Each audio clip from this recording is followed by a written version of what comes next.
बाळासाहेबांच्या विषयी कधी जो आदराचा भाग आहे तो कधी कमी झालेला नाही. पण आता जमातीवर भाषा बोलणं बरोबर नाही, परंतु म्हटलं मी ज्या ट्रॅकमधून आलोय तो ट्रॅक हा सांगतो की एकदा चंदनाच्या पाटावर आणि चांदीच्या ताटावर उठलं की परत बसायचं नाही.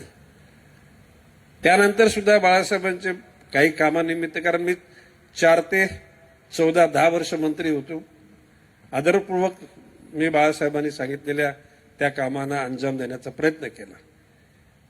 ज्याला बाळासाहेबांचं निधन झालं त्या दिवशी महापौर बंगला मुंबईमध्ये सगळेच, म्हणजे सुषमा स्वराज पण आल्या होत्या, शरद पवार साहेब होते. शरद पवार साहेब मला बोलले का तुम्हाला काय प्रॉब्लेम बिलेम, तर म्हटलं यापैकी कोणाच्यात हिंमत नाही गणेश नाईकला तिथं रोखण्याची.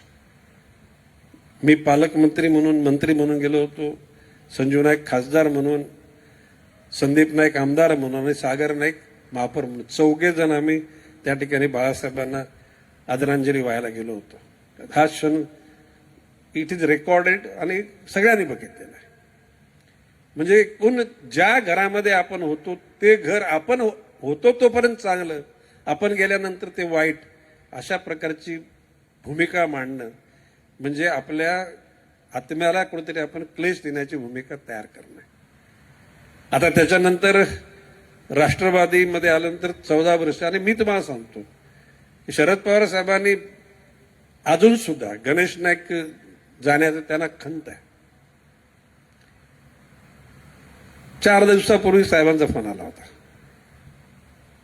काही घटकांना मदत करण्याच्या. प्रश्न असा की माझी कटुता शिवसेनेतून निघालं, बाळासाहेबांशी नव्हती. मी कोणाविषयी अनुद्गार काढले नाहीत, शिवसेनेविषयी काढले नाहीत. राष्ट्रवादीतून बाहेर गेलो, राष्ट्रवादीविषयी सुद्धा मी कधी नेत्याविषयी बोललो नाही. किंबहुना आज आपण बघत असाल तर विधानसभा आणि विधान परिषदेमध्ये ऑल पार्टी सपोर्टेड जर कोण मंत्री असेल तर that's name is Ganesh Naik.